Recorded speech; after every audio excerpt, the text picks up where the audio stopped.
और एक ताकत और भी है कि मेरे समय में से 5 मिनट 10 मिनट का समय काटने की बात कह करके और घंटों घंटों इन्होंने जो है वो ले लिया। तो मेरे अंदर जो धैर्य धैर्य की पराकाष्ठा जो आई वो भी जनता सरकार मोर्चे को श्रेय जाता है। बिल्कुल।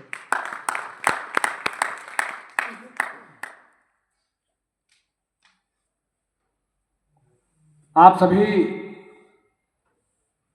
अन्य भिन्न भिन्न राज्यों से पूरे देश का यहाँ एक संक्षिप्त स्वरूप हमारे सामने बैठा है। आप इस कार्यक्रम में आए उसके लिए हृदय से आप बधाई के पात्र हैं, स्वागत योग्य है। मैं अभी भाई सुरेंद्र जी बोल करके गए हैं, मैं उसी बात को वहीं से अपनी बात शुरू करता हूं।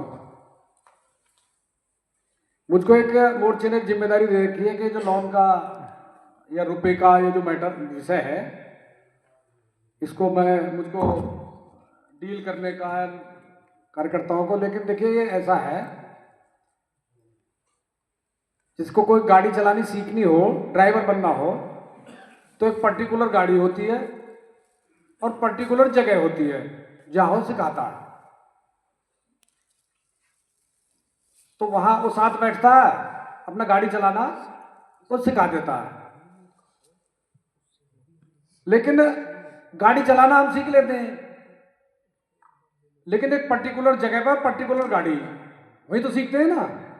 लेकिन जब हमको गाड़ी वहां से निकल करके सीखने के बाद जब हमको चलानी है तो ना तो वो जगह है जहां हमने सीखा है, ना वो गाड़ी है, ना वो माहौल है, ना वातावरण है वो। वहां तो हमको मैदान में कहीं भी भिन्न भिन्न रोडों पर, भिन्न भिन्न रास्तों पर, भिन्न भिन्न लोग वहां अपनी अपनी गाड़ियों से जा रहे हैं, आ रहे हैं। तो वहां मैदान में जाकर के, फील्ड में जाकर के गाड़ी चलाना वो एक अलग बात है और सीखना वो एक अलग बात है। तो मैं जितनी भी आपको नॉलेज दे सकता हूं वो केवल वही है। सबकी परिस्थितियां अलग हैं, किसका किस तरह का लोन है, किस परिस्थिति में फंसा है, किस में वो है, तो वो तो अपना ही विवेक वहां वो काम करेगा। केवल मैं बेसिक नॉलेज आपको दे सकता हूं। एक सुरेंद्र भाई ने जो बात अपनी अनुभव मोर्चे में आकर के, उसके बाद के अपने सामाजिक जीवन में जो आया परिवर्तन, परिवार में जो आया परिवर्तन, वहीं से दरअसल क्या है, हम जब पैदा होते हैं तो परमात्मा तो हमको अपना पूरा सब कुछ दे करके भेजता है। लेकिन हमको जो माहौल मिलता है, परिवार का हो, माता पिता का हो, शिक्षण संस्थान का हो, वहां का जो माहौल है, उनको जितना जानकारी नॉलेज है उसमें बंद करके रह जाते हैं। जबकि हमारा वास्तविक जो स्वरूप है वो बहुत विस्तृत है, वो इतना ही है जितना सृष्टि का है।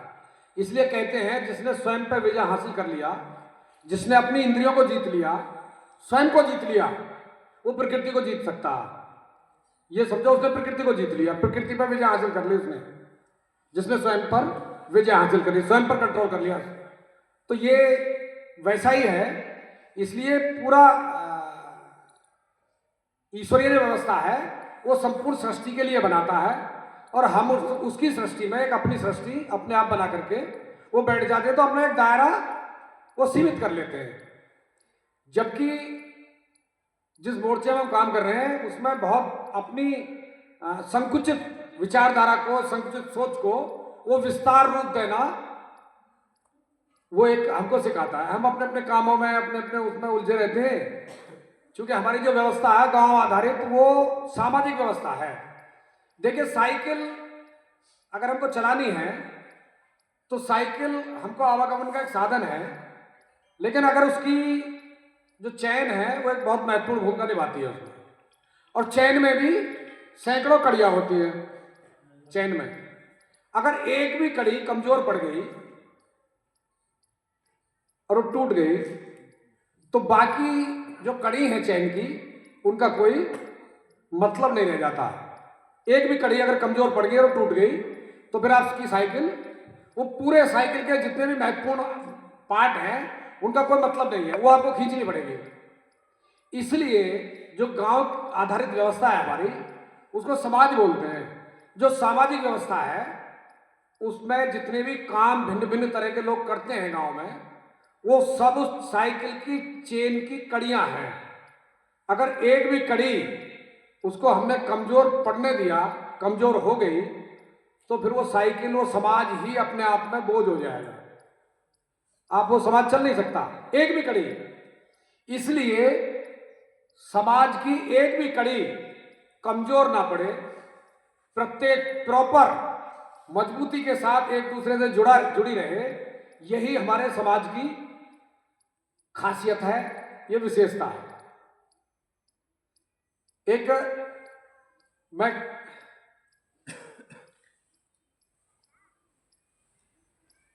मैं थोड़ा इसको और विस्तार से थोड़ा एक्सप्लेन करूंगा अपने हिसाब से। देखिए, ये जो जहां हम जिस प्रांगण में बैठे हैं, ये जो हॉल है, ये हॉल पहले तैयार हुआ या इसको बनाने वाला पहले आया ना? थोड़ा समझना गहराई से, मैं कहा आपको ले चलने का प्रयास कर रहा हूं। बनाने वाला पहले था, उसके यहां विचार आया, कल्पना की उसने, और उसने इसका स्वरूप वो दे दिया। इसी तरह हम फंस कहां रहे हैं उसको समझना बहुत जरूरी है। कल मैं कहानी सुना रहा था, बहुत छोटी सी, वहां बैठे थे उधर, कि हम बहुत पढ़ते हैं, किताबें बहुत पढ़ते हैं, बहुत बातें हम सुनते हैं, सुन करके होता क्या है, जो हो रहा है समाज में, कि तोताओं का एक पूरा टोल था।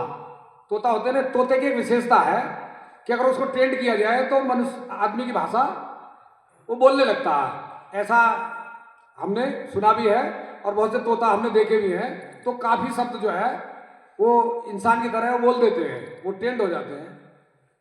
तो एक तोताओं का टोल था, वो उनका एक सरदार था। तो सरदार के साथ वो मिल करके, उसके साथ, उसके मार्गदर्शन में वो दाना चुगने के लिए जाते थे, रोज अपना पेट भरने के लिए। एक दिन वो जो सरदार था वो बीमार पड़ गया। जब वो बीमार हो गया तो तोता बोले, सरदार साहब भूख लगी हमको, तो दाना चुगने जाना है। सरदार ने कहा, आज मेरी तबीयत ठीक नहीं है, मैं उड़ नहीं सकता, मैं आज आपके साथ नहीं जा सकता, तो आज आप अगर भूखे ही रहो तो कोई दिक्कत नहीं है, कल चलते हैं, कल तक मैं स्वस्थ हो जाऊंगा। वो तो उन्होंने कुछ देर अपना शांत रहे, लेकिन उनको तो भूख लगी थी। उन्होंने फिर अपना सरदार से कही, तीसरी बार फिर कही, तो सरदार को उन्होंने मजबूर कर दिया कि सरदार उनको उड़ने की अपने बिना वो अनुमति वो दे दे। तो सरदार ने कहा कि भाई तुम नहीं मान रहे तो तुम एक काम करो, मैं आपको कुछ बताता हूं, उसका ध्यान रखना और तुम दाना चुप करके आओ। सरदार ने कहा, जब तुम उड़ करके जाओगे तो ऐसा हो सकता है कि कहीं बहेलिया ने जाल बिछा रखा हो और दाने डाल रखे हो, तो वहां आपको नहीं चुगना, इस बात को ध्यान रखना, वहां दाने नहीं चुगने हैं आपको, और इस बात को गांठ बांध लो। तो उन्होंने सरदार के सामने बोले, ठीक है, बहेलिया आएगा, दाना डालेगा, जाल बिछाएगा, हमको नहीं चुगना, ऐसा बोल करके, और वो उड़ गए दाने की तलाश में। अब वो ऊपर आसमान में उड़ते हुए जा रहे, और उड़ते हुए क्या बोल रहे सारे के सारे, बहेलिया आएगा, जाल बिछाएगा, दाना डालेगा, हमको नहीं चुगना, ये बोलते हुए वो जा रहे। रास्ते में उन्होंने देखा नीचे कि बहेलिया ने जाल बिछा रखा, दाना डाल रखा, उन्होंने देख लिया। अब वो झट से दाना देख करके वो नीचे सारे के सारे उतर गए। अब वहां जो दाने पड़े थे उनको वो चुगने लगे। चुगते हुए क्या बोल रहे, बहेलिया आएगा, चूंकि सरदार ने कह दिया गांठ बांध लेना, इसको भूलना नहीं, तो भूल ना जाए हम, इसलिए बार बार वो रिपीट कर रहे थे। बहेलिया आएगा, जाल बिछाएगा, दाना डालेगा, हमको नहीं चुगना। और वो चुगते हुए सारे के सारे तोता उस जाल में वो फंस गए। बहेलिया ने झाड़ के पीछे बैठा था, उसने देखा कि तो सारे फंस गए। वो आया निकल करके, उनने जाल खोला और सारे तोता समेत जाल बांध करके और अपनी झोली में वो सारे तोता डाल लिए। अब वो जो बहेलिया की झोली में पड़े हैं तोते, और झोली में क्या करे, बहेलिया आएगा, जाल बिछाएगा, दाना डालेगा, हमको नहीं चुगना। बहेलिया की झोली में भारत, कल सचिन ने उसका भारत शब्द का भा माने प्रकाश के हैं, भा माने ज्ञान के हैं। जो प्रकाश में रत रहता हो और ज्ञान में रत रहता हो वो भारत है। अब हमने क्या कर लिया, भारत माता की, और भारत भूल गए, भारतीयता को भूल गए। भारतीयता के बिना भारत का कोई अस्तित्व है? तो जो भारत पूरे विश्व का नेतृत्व करता था, ज्ञान देता था, हमने वो तोताओं की तरह वो ज्ञान वो रट लिया और भारत माता की जय भी बोल रहे हैं, वंदे मातरम भी बोल रहे हैं, और जन क्या क्या नारे और जयकारे और जन क्या क्या लगा रहे हैं, और बहेलिया की झोली में फंस भी रहे हैं, चले गए। अब एक व्यक्ति आया, उसने कहा कि अब तुम जाल में तो फंस गए, अब एक तरीका है बचने का। तरीका यह है, अगर तुम सारे साथ मिलकर के एक साथ उड़ान भरो तो जाल को लेकर भी उड़ा जा सकता है, पूरे जाल को। और जाल को लेकर के जब उड़ जाओगे तो समाज में आपको ऐसे भी लोग मिल जाएंगे, वहां उतर करके उससे कहोगे भैया जाल है, जरा काट देना, हमको जरा निकालना। तो वो काम जनता सरकार मोर्चा पूरे देश में घूम घूम करके, और जो उड़ान भरने वाले हैं जो फंस गए हैं और उनमें क्षमता है जाल को, पूरे जाल को लेकर उड़ने की, उनको जगाने का एक सामूहिक प्रयास करने का, सामूहिक प्रयास अगर किया जाए तो वो हम उसमें से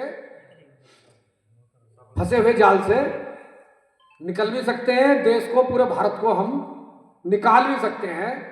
लेकिन जो ज्ञान है जो अर्जित हमने किया है, ज्ञान क्या है, ये बड़ी एक प्रॉब्लम है। ज्ञान अलग चीज है, नॉलेज, जानकारी, ये अलग विषय है। ये मोबाइल हमको क्या देता, जानकारी, नॉलेज। ज्ञान क्या है, ज्ञान है, यहां आपको पता भी नहीं होगा कि जो ज्ञानवान है वो ना बाइक पर आए हैं, वो बाइक पर नहीं आए, और आपको दोनों समय तीनों समय भोजन खिला रहे हैं। इसको कहते हैं ज्ञान। उनको भोजन बनाने का, खिलाने का, वो बाइक से नहीं बोल रहे भोजन ऐसे बनेगा, 36 प्रकार का भोजन ऐसे बनेगा, ये बनेगा, वो बनेगा, रसगुल्ला ऐसा लगता है, फलाना ऐसा लगता है। उससे क्या होगा, मुंह में पानी तो आ जाएगा, लेकिन तृप्ति जो है वो नहीं बनेगी। वो बिना भाषण दिए, बिना कुछ आए, बिना अपने को प्रदर्शित किए आपको दोनों समय भोजन दे रहे हैं, काढ़ा दे रहे हैं, चाय दे रहे हैं। इसको कहते हैं ज्ञान। साइकिल पर मैं यहां बोलूं, जैसे हमारे इंजीनियर साहब बोले, भारतीय शिक्षा की बताऊं, अभी सुबह ही मेरी बात हो रही थी, ये इंजीनियर है, काहे के, सिविल इंजीनियर, और मुझसे ये बता रहे हैं सुबह अपना अनुभव कि मुझ पे अभी तक मैं साइकिल चलानी नहीं जानता, साइकिल चलानी नहीं आती है, इंजीनियर है। अब ऐसी शिक्षा का क्या किया गया है? अब अगर ये साइकिल चलाना सीख लें और अपने जीवन में उसको उपयोगी बनाएं, आवागमन के साधन के लिए उपयोग करें। ये क्या हो गया? ये हो गया ज्ञान। साइकिल होती है, आदमी चलाता है, वो अपना कहीं जाना हो तो चला जाएगा, ये क्या है? ये जानकारी है, नॉलेज है। तो ज्ञान अलग चीज है, नॉलेज अलग चीज है। प्रैक्टिकल है ज्ञान। ज्ञान तो मतलब ज्ञान तो एक ऐसी चीज है जो आ गया, जो जीवन में काम आए, और जो आ गया तो फिर भूलना क्या उसका? तो भूलना थोड़ा ही, जानकारी तो याद करनी पड़ती है, किताबें याद करनी पड़ती है। तो जो अनुभव आधारित समाज से जो मिलता है, जो हमारे जीवन में काम आता है, अब ये रटना नहीं तो और क्या है? किसी भी शिक्षक ने, किसी भी वैज्ञानिक ने, किसी भी इतिहासकार ने इस बात पर विचार नहीं किया, ना ही इसका फैलाव किया। हमने जब पढ़ा 7वीं 8वीं क्लास में, तो हमको पढ़ाया गया वास्को डिगामा ने भारत की खोज की। ये पढ़ाया जाता नहीं? और इसको जो अध्यापक है वो पढ़ा रहा है कि भाई ये पढ़ो कि भारत की खोज वास्को डिगामा ने की।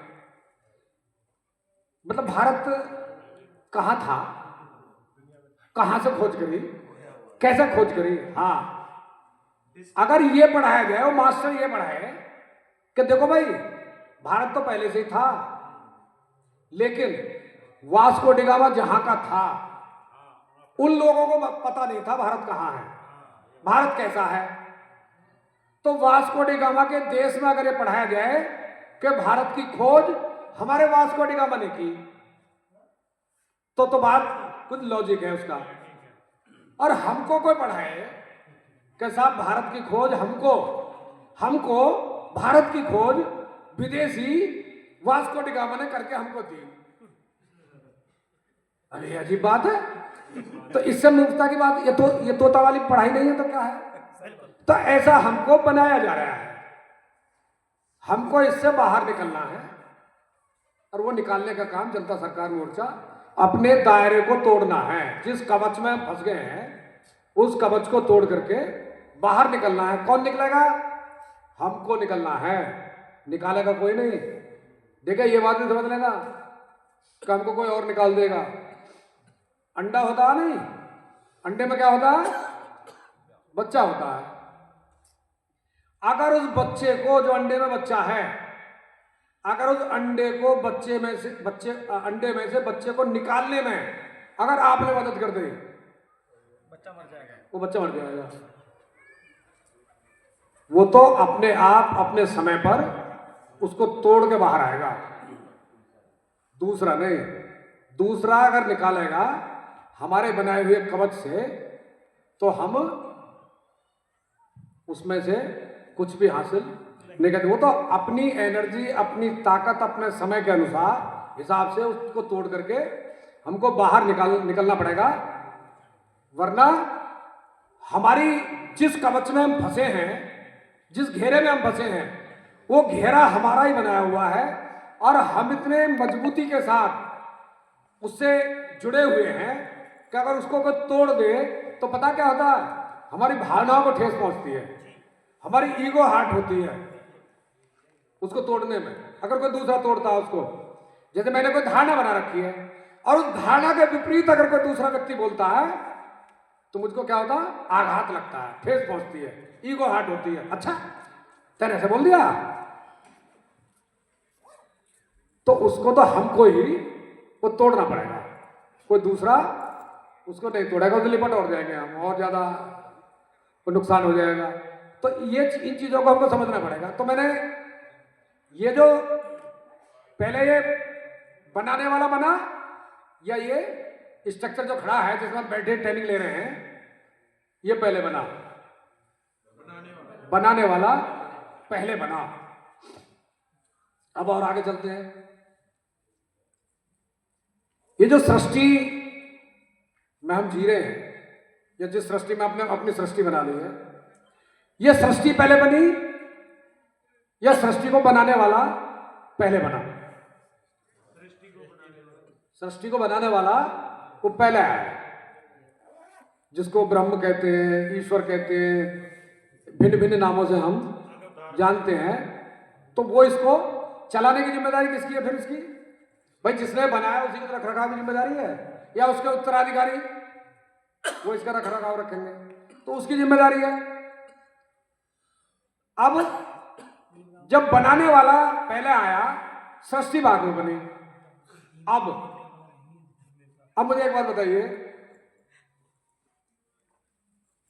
हमारे जो शास्त्र हैं,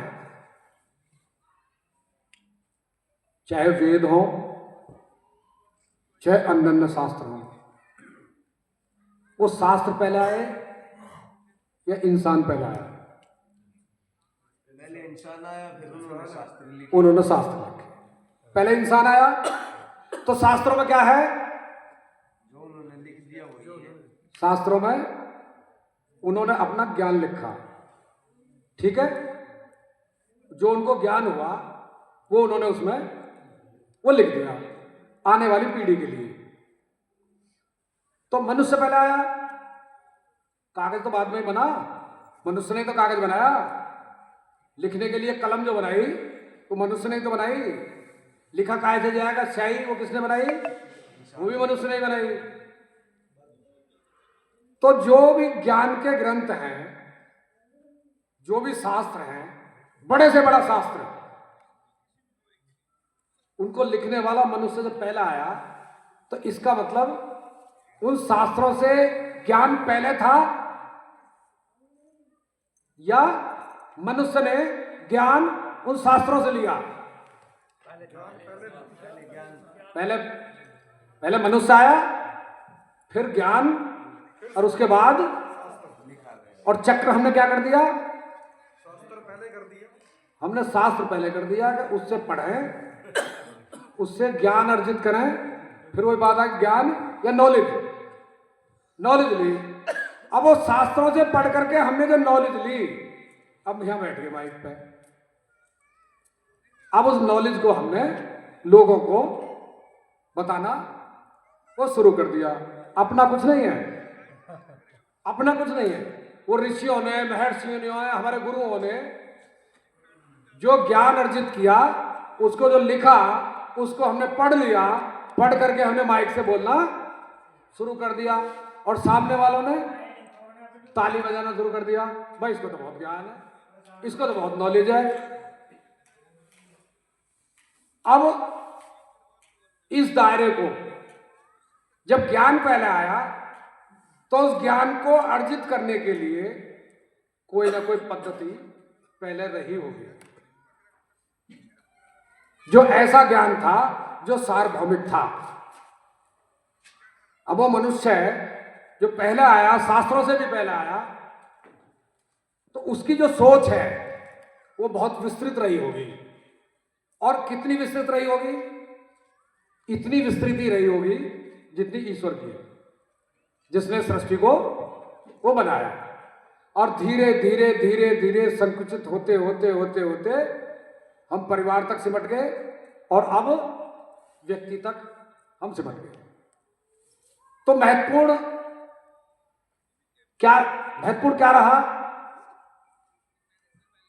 महत्वपूर्ण शास्त्र महत्वपूर्ण या ज्ञान महत्वपूर्ण? ज्ञान महत्वपूर्ण। ज्ञान किसके माध्यम से आया? मनुष्य के माध्यम से आया। तो ज्ञान से भी ज्यादा महत्वपूर्ण क्या हुआ? मनुष्य। अब एक समस्या तो यही है, एक समस्या तो यही है। वो क्या है? बहुत से लोग कहते हैं जी व्यक्ति नहीं, विचार महत्वपूर्ण है। इस पे लाठी बज रही है, वो मोर्चे में बज रही है। व्यक्ति महत्वपूर्ण नहीं है, क्या महत्वपूर्ण है? विचार। जबकि विचार किसके माध्यम से आया? व्यक्ति के माध्यम से। तो महत्वपूर्ण क्या हुआ? व्यक्ति महत्वपूर्ण हुआ, जिसके माध्यम से वो विचार आया। और वो व्यक्ति कैसा? केवल विचार नहीं आया। विचार तो वो होता नहीं जो नक्शा बनाता, कौन सा इंजीनियर हो? आर्किटेक्ट क्या होता है? वो कागज पर नक्शा बनाता है। अब कागज में बना दिया उसने। एक बार मैं अपने पिताजी के साथ गया, हमारी सिस्टर थी, उसके लिए लड़का देखने। जब लड़का देखने गए तो लड़के के पिताजी मिला, उससे बात बात होने लगी। वो जो मीडिएटर थे जो लेकर के गए थे वो बैठे थे, तो वह मकान वकान की थोड़ा ऐसी स्थिति थी, लड़का ठीक था। तो वो व्यक्ति जो लड़के का पिता था वो एक अलमारी में से एक डायरी लेकर आया, तो डायरी में उसमें से निकाला, उसने एक नक्शा आर्किटेक्ट से बनवा रखा था, वो निकाला। बोला जी ये मुझे मकान बनाना है, ये इसमें बेडरूम है, ये ड्राइंग रूम है, वो बताने लगा। हम पिताजी हमारे लेक्चर थे, तो उसने काफ़ी देर वो बताया। पिताजी बोले जी ये नक्शा ये नक्शे में ही रहेगा, जमीन पे भी आएगा? मतलब वो प्लानिंग बता रहा था अपने को, मतलब दिखाने के लिए कि भाई आप ये मत देखना, मकान नहीं बनाना, मैंने पूरी प्लानिंग वो कर रखी है। तो विचार ऐसे व्यक्ति का जो केवल नक्शे पर ना हो, उस विचार को जमीन पर, मतलब नक्शे के अनुसार बिल्डिंग को भी खड़ा करने की क्षमता हो, योग्यता हो, ऐसा व्यक्ति, उसके माध्यम से ही कुछ परिवर्तन या निर्माण वो किया जा सकता है। विचार भी हो और उसके अंदर क्षमता भी हो। क्षमता क्या? अब मैं ये एक व्यक्ति तो उसको बना नहीं सकता, तो उसको क्या चाहिए? मैं उस विचार को, जो नक्शा बना है, उस नक्शे को जमीन पर, अंग्रेजी में क्या शब्द बोलते हैं, ग्राउंड पर उतारना, हाँ वो करना, तो हाँ वो एक अलग विषय है। तो उसके लिए क्या चाहिए? कारीगर चाहिए। कारीगर साहब कहाँ? और बैठे कल, हाँ वो बैठे कारीगर। ये कारीगर चाहिए, लेबर चाहिए, स्ट्रक्चर खड़ा करना है ना उसका, पूरा पिलर वगैरह वो सब स्ट्रक्चर, लोहार भी चाहिए, वो पूरा स्ट्रक्चर खड़ा करना पड़ेगा। और स्ट्रक्चर खड़ा होने के बाद फिर एक समय आएगा, वो क्या समय आएगा? उस पर छत पड़ेगी। जिस दिन लेंटर पड़ता तो उस दिन ज्यादा लोगों की जरूरत होती है, लेबर चाहिए, जरूरत पड़ती है, लेबर। तो ये जो लोग सामने बैठे हैं, ये जितने भी ट्रेनिंगों में आते हैं, ये क्या है?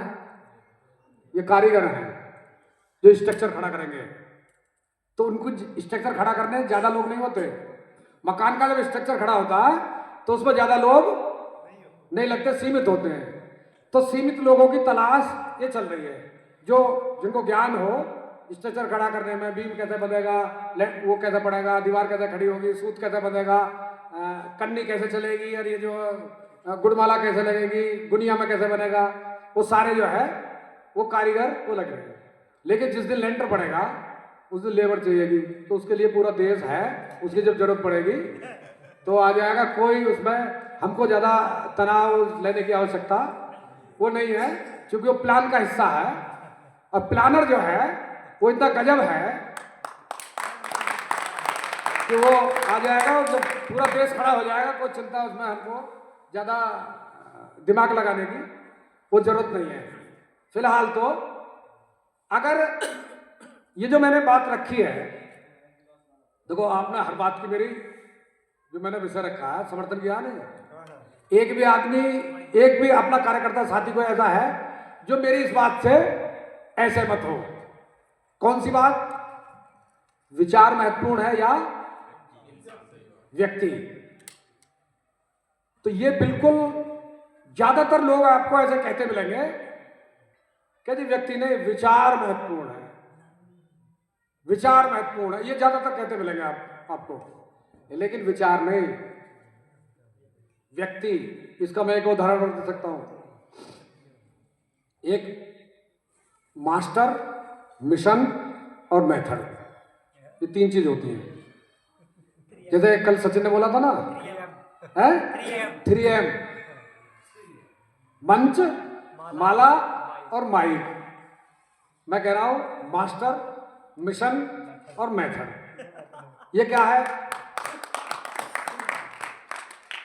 एक संस्था है, कॉलेज है कोई, तो कॉलेज कैसे होता है? उसका एक सिस्टम होता है, उसका वो मेथड से चलता है। कॉलेज जो चलता है वो संस्था है, वो मिशन है, और वो मेथड से चलता है। अध्यापक होंगे, टाइम दिया जाएगा उनको, उस हिसाब किताब से पढ़ाएंगे। किताबें चाहिए उसके लिए, पढ़ने के लिए, पढ़ाने के लिए। लेकिन आप एक थोड़ा जरा एक चीज सोचो, हम सोचते हैं कि संस्था भी है बढ़िया, बहुत आलीशान संगमरमर की संस्था है, और किताबें भी हैं, और उसमें पढ़ने वाले भी मौजूद हैं। कौन नहीं है? मास्टर नहीं है। तो क्या कल्पना की जा सकती है? किताब भी है, संस्था भी है, बहुत सुंदर व्यवस्था है। क्या वो जो बच्चे हैं पढ़ने वाले, क्या वो पढ़ सकते हैं? नहीं पढ़ सकते। दोनों चीज हैं, नहीं पढ़ सकते। और संस्था ना हो, किताबें हैं, मास्टर नहीं है, तो भी क्या पढ़ सकता है? संस्था को भी हटा दो, किताबों को भी हटा दो। दोनों चीज नहीं है, संस्था भी नहीं है, किताबें भी नहीं है। कौन है? मास्टर है, और पढ़ने वाला है। तो क्या पढ़ाया जा सकता है? तो यह महत्वपूर्ण क्या है? मास्टर महत्वपूर्ण है। ये बात हमको समझनी है। यहां क्या है, ये जानते हुए भी हमारा जो ईगो है, अहम, वो कहता नहीं मैं तो विचार के साथ हूं, व्यक्ति के साथ मैं नहीं हूं। तो व्यक्ति तो विचारता है, करता क्यों नहीं है? वो करना, किसी ने रोक रखा तुझको? भाई तो सारी नॉलेज हो गई, सारा ज्ञान हो गया। वही बात बताइए, मैंने जो राजीव भाई वाली बात बोली थी। हाँ। चले गए ना, हो जाता फिर तब का। कब का हो जाता? भाई महत्वपूर्ण थे। तो भाई जब तुम्हारे पास विचार है पहले से ही, तुम्हें सब सारी जानकारी है, नॉलेज है, तुम्हें करते क्यों नहीं? व्यवस्था परिवर्तन हुआ होता क्यों नहीं है? इसलिए एक और उदाहरण, एक बहुत बड़ा युद्ध देश में हुआ 5000 साल पहले, उसको कहते हैं महाभारत। महाभारत का युद्ध हुआ। बहुत उस युद्ध को उकाने की, मतलब ना हो युद्ध, उसके लिए पूरा प्रयास वो हुआ। जब पूरा प्रयास हुआ, लेकिन उसके बावजूद भी, मतलब दूत भेजे, सब कुछ भेजा, लेकिन अगला मानने को वो तैयार नहीं है। युद्ध, आखिरकार युद्ध तय हो गया, और दोनों तरफ से बहुत पहले से, मतलब वर्षों पहले से ही दोनों तरफ से युद्ध के लिए तैयार थे। लेकिन एक व्यक्ति लगा था कि भाई युद्ध के दुष्परिणाम होते हैं, युद्ध नहीं होना चाहिए, वो लगा हुआ था। उसने पूरा प्रयास किया युद्ध को रोकने का, और फिर खुद भी गया कि भाई युद्ध ना हो। लेकिन उसको भी वहां अपमानित किया गया, बंदी बनाने का प्रयास किया गया। जब उसने देखा अब कोई रास्ता, उसने कहा, उसने यहां तक कहा कि भाई 5 ही गांव देते हैं, राज्य छोड़, हस्तिनापुर छोड़, और उसको भी छोड़, ये इंद्रप्रस्थ जो बसाया है उसको भी छोड़, 5 ही गांव दे दे। उसने कहा, दुर्योधन ने, बिना युद्ध के सुई की नोक की बराबर भी मैं नहीं दूंगा। इसके बावजूद भी अगले ने क्या कहा, बस ठीक है, तू सुई की नोक के बराबर मत दे, तब भी मैं पांडवों को राजी कर लूंगा, संतुष्ट कर लूंगा। सुई की नोक के बराबर मत दे, तब भी कर लूंगा मैं, लेकिन इस शब्द को हटा ले, बिना युद्ध के। तो इस शब्द को मत लगा इसके साथ कि बिना युद्ध के मैं सुई की नोक के बराबर भी नहीं दूंगा। इस शब्द को हटा ले, बिना युद्ध के। तू ये कह कि मैं तो एक सुई की नोक के बराबर दूंगा नहीं, मेरा अधिकार था, मेरा बाप बनना चाहिए था राजा, और उसके बाद मैं बनना, मेरा अधिकार है, ये बात ठीक है। लेकिन तू जो ये लगा रहा है बिना युद्ध के, नहीं, बिना युद्ध के मैं नहीं दूंगा, ये शब्द नहीं हटेगा। नहीं तो अब फिर आ जा। तो वहां युद्ध के मैदान में आगे भयंकर युद्ध हुआ। कौरवों की सेना ज्यादा शक्तिशाली थी, पांडवों की सेना इतनी शक्तिशाली वो नहीं थी। अंतर क्या था? दोनों तरफ से, कौरवों की तरफ से भी एक व्यक्ति नेतृत्व कर रहा था और पांडवों की तरफ से एक व्यक्ति नेतृत्व कर रहा था। अंतर क्या था दोनों में? कौरवों की तरफ से जो नेतृत्व कर रहा था उसका नाम था शकुनी। वो पूरे युद्ध का नेतृत्व कर रहा था, वो शकुनी था। लेकिन गड़बड़ कहां थी? शकुनी के ऊपर कौरवों की तरफ से जो युद्ध कर रहे थे सेनापति, सैनिक, बड़े बड़े योद्धा, उनकी एक की भी आस्था उसमें नहीं थी। नेतृत्व में आस्था नहीं थी, नेतृत्व जो कर रहा था उसमें आस्था नहीं थी। और उधर सेना कमजोर होते हुए भी कृष्ण ने भी अपनी सेना पूरी उसको दे दी थी, दुर्योधन को। तो लेकिन उधर जो नेतृत्व कर रहा था वो था कृष्ण, जिसमें पूरी पांडव सेना की आस्था थी। परिणाम क्या हुआ? क्या परिणाम आया? भारी भरकम सेना वो परास्त हुई और जिसमें आस्था थी वो अपना पार करा के वो ले गया। एक दूसरी बात, जब वो अर्जुन ने गांडी फेंक दिया, कृष्ण ने कहा भी क्या करा है? जी मैं किससे युद्ध लड़ूं? ये तो मेरे गुरु हैं, बाबा हैं, फलाना है, ढिमका है। उनने वहां गीत गाने शुरू कर दिए। कृष्ण बोला भाई तू तो यार ये कोई बात हुई? तू रोज गांडी निकालता था, मेरे रोके से नहीं रुक रहा था। युद्ध युद्ध युद्ध, अब युद्ध के मैदान आया तो अब तू गांडी डाल रहा। तो वहां कृष्ण ने उसको गीता का उपदेश दिया, और गीता का जब उपदेश दिया, पूरा गीता का उपदेश दे दिया, लेकिन अर्जुन ने गांडीव नहीं उठाया। बोलो मेरी हिम्मत ही नहीं है गांडीव उठाने की, वो काम ही नहीं कर रहा। तो कृष्ण ने कहा योग, जब कितने तरह के योग और वो सब कुछ बताया उसको, उसकी शंकाओं का समाधान किया, संशय समाधान। वो बैंक हमारे नहीं कर रहा संशय समाधान, लेकिन कृष्ण ने सारे संशय के समाधान उसके किए। लेकिन फिर भी उसको कॉन्फिडेंस नहीं आया। जब वो कॉन्फिडेंस नहीं आया तो कृष्ण ने कहा तू इसलिए युद्ध कर क्योंकि मैं कह रहा हूं, और अपने क्षत्रिय धर्म का पालन कर।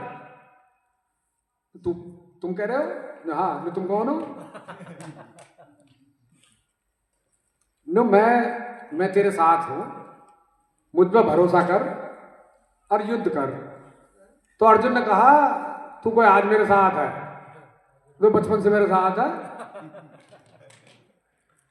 नो अर्जुन, जो तू मुझको देख रहा है किस रूप में? मैं वो नहीं हूं। मुझको तत्व से जान, मैं ये नहीं हूं जो तुम मुझे देख रहा है मित्र के रूप में, सखा के रूप में। मुझको तत्व से जान। मैं कैसे जानूं? मैं तो वैसे ही जानूं जैसे जानता हूं, ऐसे कैसे जानूं? उन्होंने कहा कि मैं ब्रह्म हूं, और जो कृष्ण ने कहा मैं ब्रह्म हूं, हर व्यक्ति जो भी मनुष्य उसने ब्रह्म ने भेजा आया वो स्वयं में ब्रह्म ही है, हर व्यक्ति।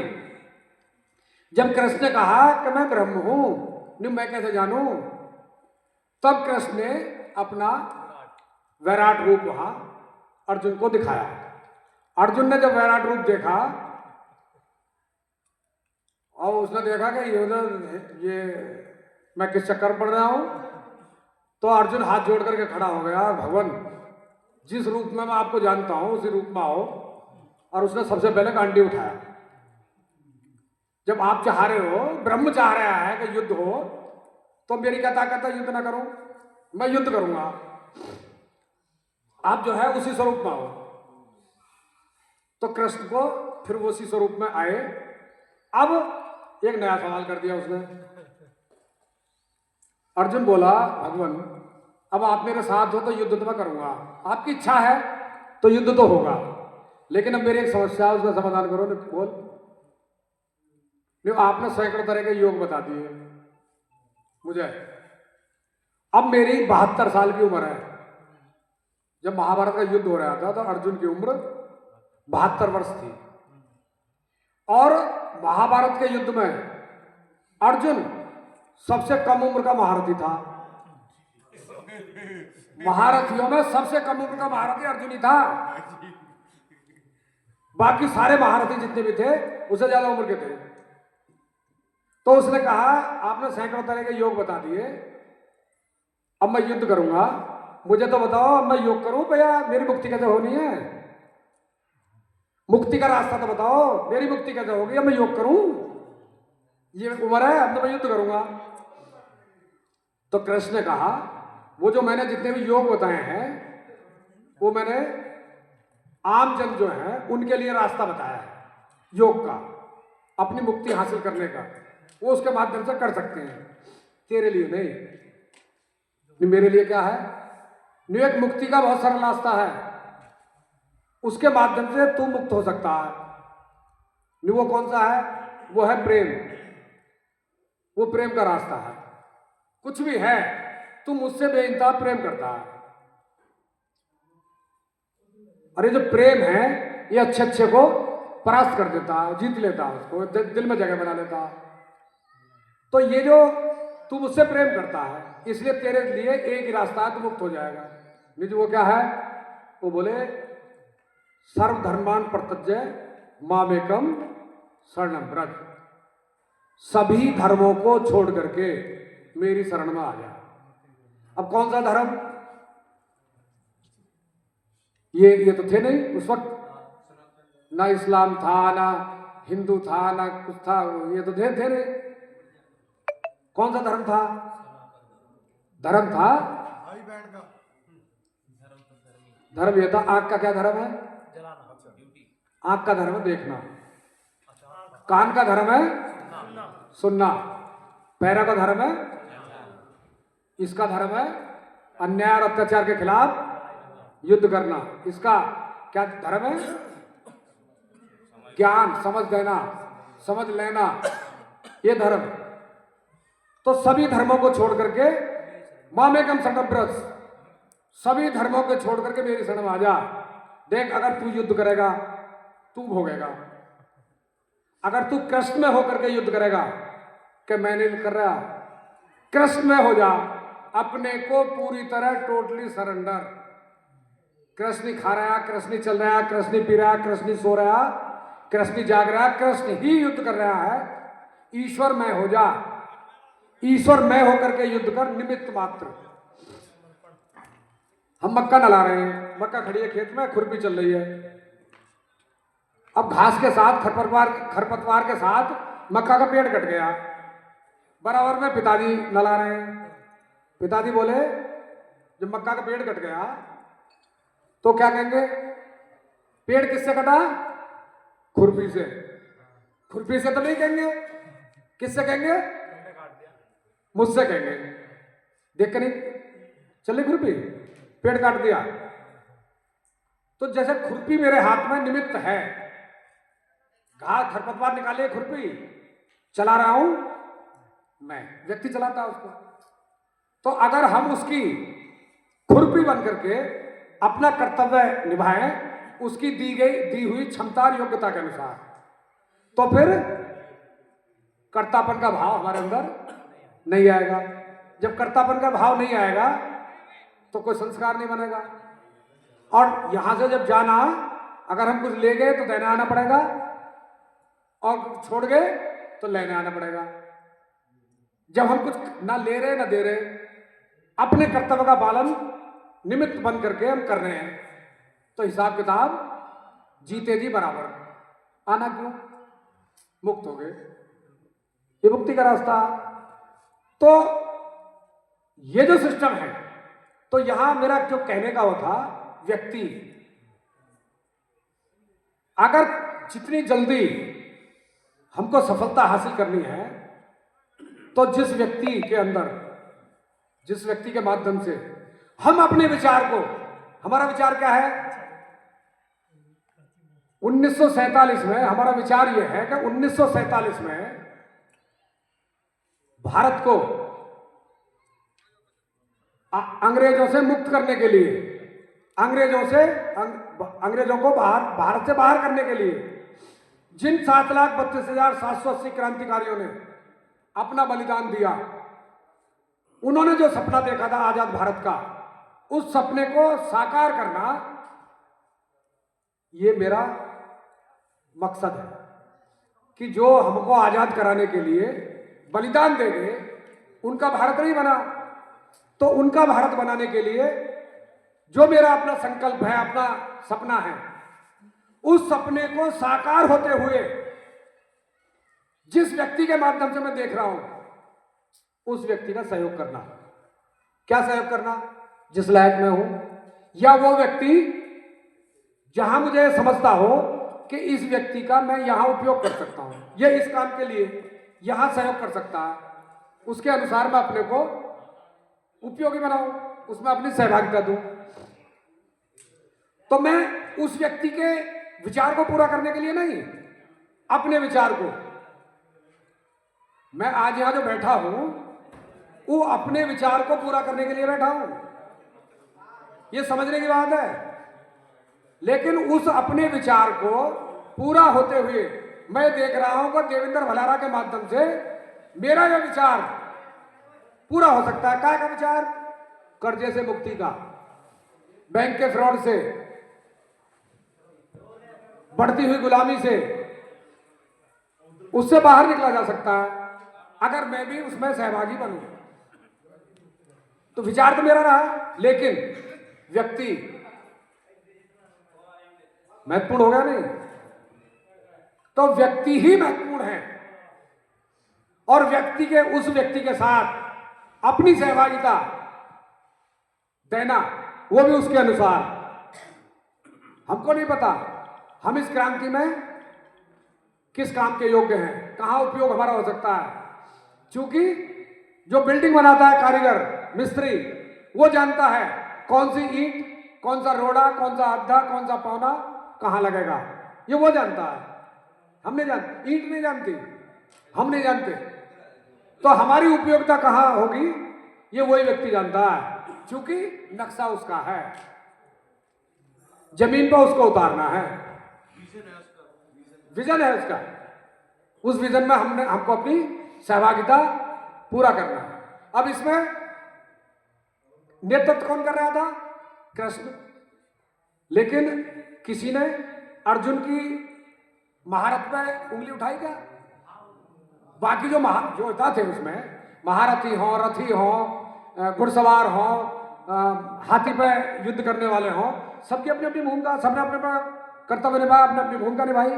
उसके नेतृत्व में अपने को उसके अनुसार चलाया, सफलता हासिल हो गई। अगली बात, अब यहां से हट करके थोड़ा सा, एक राम रावण का युद्ध है। राम रावण के युद्ध में लंका के सभी राक्षस लगभग वो धराशायी हो गए, समाप्त हो गए। अंत में कौन बचा? रावण। अंत में रावण आता है युद्ध के लिए। तो रावण जब आता है तो राम अपनी सेना के साथ खड़े हैं युद्ध के लिए कि रावण आएगा, उससे युद्ध होना है। तो उनकी बराबर में, रावण की बराबर में कौन खड़ा है? विभीषण। विभीषण को अपने भाई की पता थी कि भाई की कैसी सेना है, कैसे हथियार हैं, क्या क्या, कितना शक्तिशाली है, उसे पता थी। अब उधर राम खड़े हैं, राम को देख रहे हैं नीचे से ऊपर तक, नंगे पैर है, खड़ाऊ भी अगला भरत को दिया, ये धनुष बाण है, नंगा शरीर है, ये कैसे युद्ध करेगा? अब यह शंका हो गई, संशय उत्पन्न हो गया उसको, विभीषण को। विभीषण बोला, महाराज ने, हाँ विभीषण बताओ,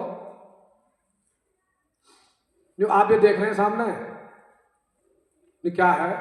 ये काली घटा जो उठी आ रही है, कितनी भयंकर काली घटा उठी आ रही है। जो हाथ देख तो रहा हूं, ये काली घटा नहीं है, ये और ये रावण की सेना आ रही है।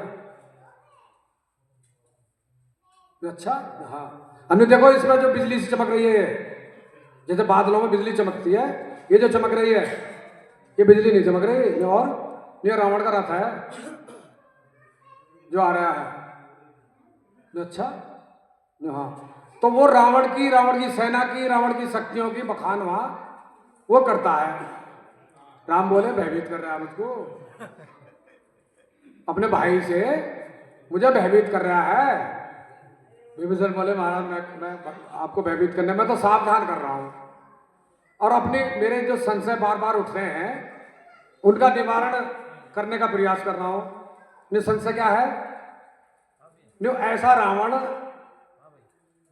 युद्ध करने के लिए आ रहा है और मैं आपको देख रहा हूं, नंगे पैर हो, ये धनुष बाण ले रखे हैं। मेरा संशय यह है आप ऐसे रावण से युद्ध कैसे करोगे, मेरा ये संशय है। तो राम मुस्कुराए, राम मुस्कुरा के बोले विभीषण तू चिंता मत कर, नहीं शंका तो मेरी है, जो अर्जुन को तो हुई ना शंका, वैसे विभीषण को हो गई कि कैसे आप युद्ध करोगे, ये मेरी शंका है। न सुन, तो राम बताते हैं शरीर मेरा रथ है, मेरी जो आत्मा है वो ये है, इंद्रियां ये हैं, इंद्रियां मेरे घोड़े हैं, ये उसकी दसी है लगाम, और ये वो अपना पूरा जो है बहुत लंबा वो चल के वो पूरा बताते हैं। तो निश्चित रहे युद्ध होगा, लेकिन उसके बात समझ में उसके नहीं आती है, विभीषण की बात वो नहीं आती, वो सवाल पे सवाल किए जाता है। तो अंत में राम क्या कहते हैं, जिस राम को पूरा भारत ईश्वर के रूप में, भगवान के रूप में मानता है, वो राम वहां क्या कह रहा है, विभीषण कवच अवेद विप्र गुरु पूजा, यही सम विजय उपाय न दूजा। हे विभीषण, रावण पर सब कुछ है, लेकिन मेरे पास गुरु का अवेद कवच है, और जिस कवच को काल भी नहीं भेद सकता, ये तो रावण है। ये क्या भेदेगा, मेरे पास मेरे गुरु का कवच है जिसको काल भी नहीं भेद सकता, काल भी एंट्री नहीं कर सकता उसमें, ये रावण है, क्या भेदेगा। तो निश्चिंत रह, अपना बैठ, युद्ध होगा, परिणाम आपको सबको पता। लेकिन रावण का भी वध हो गया, अब लंका पे विजय हासिल राम की सेना ने मिलकर के वो कर लेंगे। अब एक नया सवाल आ गया है, वो सवाल क्या आया, विभीषण फिर जाते हैं लक्ष्मण के पास, जीत की खुशी मन रही, सब कुछ हो रहा, उस जीत की खुशी में वो विभीषण जो है वो कुछ और ही कल्पना कर रहा था, कुछ सोच रहा था। वो लक्ष्मण के पास गया, बोला लक्ष्मण ने, बोलो विभीषण ने, मेरा एक सुझाव है, प्रस्ताव है, ने बताओ। ने राम से तो मैं सीधा कह नहीं सकता, मैं आपके माध्यम से अपना संदेश जो है, जो मेरा प्रस्ताव है वो भिजवाना चाहता हूं। क्या, तो विभीषण कहते हैं मैं, मेरा प्रस्ताव ये है, आपने 14 साल आप बन भटके हो, बड़े जीवन में कष्ट झेले हैं, और रावण जैसे राक्षस का वध किया है, लंका को राक्षसों से मुक्त किया है, ये सोने की लंका है, आपने जीती है दोनों भाइयों सेना के साथ। मेरा प्रस्ताव यह है कि जब तुम्हारे शक्ति लगी थी तो हनुमान गए थे संजीवनी बूटी लेने, तो जब वो आए तो उन्होंने रास्ते का वृत्तांत बताया, तो भरत से मिलकर के आए थे, क्योंकि भरत ने उन पर शक्ति चला दी थी, और वो वहां, तो जब वो आए तो उन्होंने अयोध्या का पूरा जो है वर्णन वह बताया था। तो भरत और शत्रुघ्न का शासन बहुत अच्छे से वहां चल रहा है। मेरा प्रस्ताव जो है वो वहां शासन से बढ़िया चल रहा है, तो चलन दो, आप जो है दोनों भाई यहाँ लंका का शासन वो संभालें, ताकि लंका में भी रावण से मुक्ति मिली है लंका को, तो यहाँ भी राम राज्य स्थापित हो, जिस तरह अयोध्या में राम राज्य है, वैसा ही राम राज्य लंका में भी स्थापित हो। तो मेरा सुझाव यह है कि आप यहाँ का शासन आप संभालो। तो लक्ष्मण विभीषण के इस प्रस्ताव को लेकर के राम के पास जाते हैं और राम से बोलते हैं, भैया विभीषण का एक प्रस्ताव है। क्या है? तो वो विभीषण का प्रस्ताव लक्ष्मण जो है राम को वो बताते हैं। तो राम उस प्रस्ताव को सुन करके मुस्कुराए और बोले, लक्ष्मण इस प्रस्ताव के बारे में तुम्हारा क्या विचार है? तो लक्ष्मण बोलते, भैया 14 साल हो गए हमको निकले हुए और पूरे भारत का हमने भ्रमण किया है, बड़े बड़े युद्ध लड़े हैं। तो और विभीषण वो भरत जो है अच्छे शासन कर रहे हैं, हनुमान ने बताइए आकर के, तो हम बहुत अच्छा अयोध्या में चल रहा है, कोई बुराई भी नहीं है, प्रस्ताव तो ठीक है, मुझे तो ठीक लगता है। तो राम और मुस्कुराए। राम बोले, लक्ष्मण सुनो, तुमको एक बात की पता है? तो कहते हैं, लक्ष्मण स्वर्णमयी लंकायपि लक्ष्मण जननी जन्मभूमिश्च स्वर्गादपि गर्यसी। लक्ष्मण जन्म देने वाली मां और जन्मभूमि ये स्वर्ग से भी महान होती हैं, और हमारी दोनों कहाँ हैं? जन्म देने वाली मां हमारी अयोध्या में है और जो हमारी जन्मभूमि है वो भी अयोध्या है। तो हम जाएंगे अयोध्या। लंका का शासन हमको नहीं करना, हमें शासन करने नहीं आए। दूसरी बात लक्ष्मण, तुझे एक बात की नहीं पता? इतना तो तुझे जानकारी होनी चाहिए थी कि जब युद्ध शुरू हुआ था, युद्ध शुरू होने से पहले हमारी क्या रीत है? रघुकुल रीत सदा चली आई, प्राण जाए पर वचन न जाए। तुझको जानकारी होनी चाहिए कि युद्ध शुरू होने से पहले हमने लंका के राजा का राज तिलक पहले कर दिया था। विभीषण का हम राज तिलक पहले ही कर चुके थे, और जब हमने विभीषण का राज तिलक कर दिया, उसको राजा बना दिया, हमने तो बनाया, और हमें आज उसे हमने तो युद्ध उसके नेतृत्व में लड़ा है विभीषण के में। तो विभीषण को तो राजा हम पहले बना चुके हैं, तो उसके राज्य को वापस लेना दे करके, तो ये तो हमारी आन बान शान को जो है वो बट्टा लगेगा।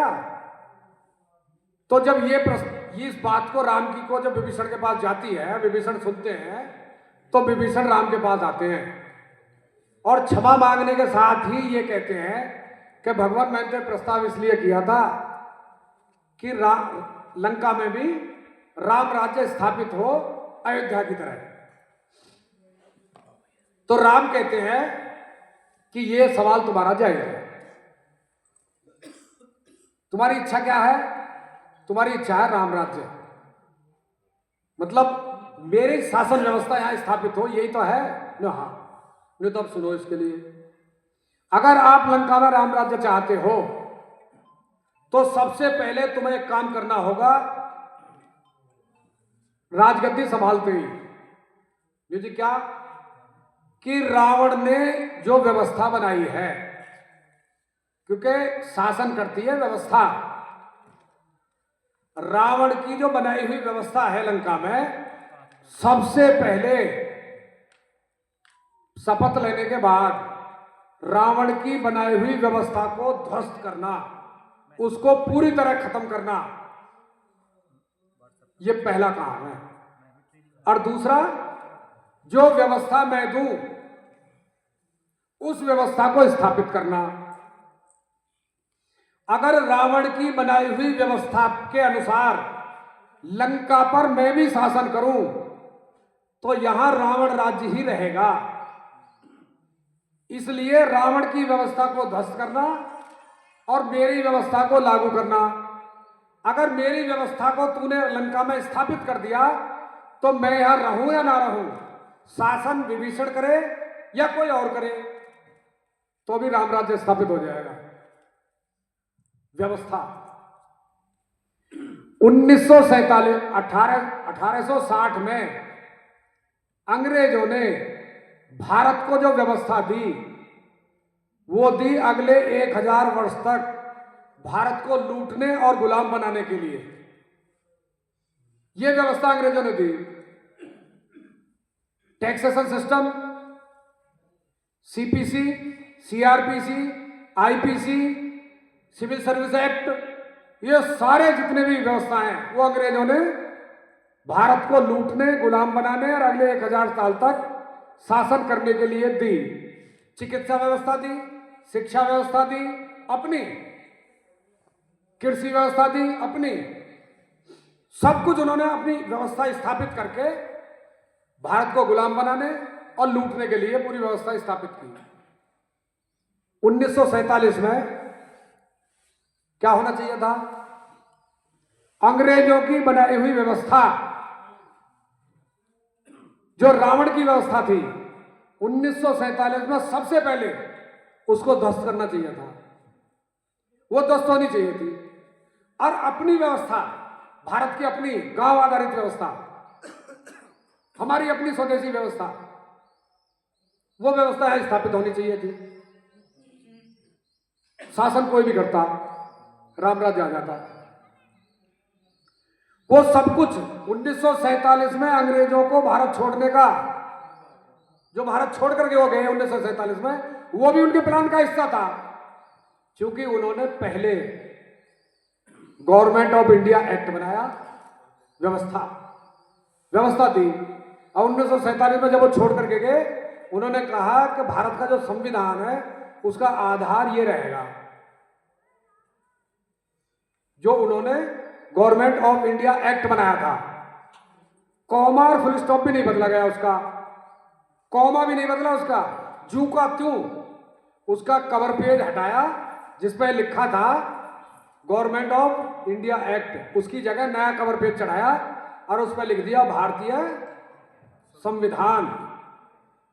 बोले बेस यही रहेगा, आधार यही रहेगा, इसमें आप जोड़ सकते हैं अन्य चीजें, बेस नहीं हटेगा।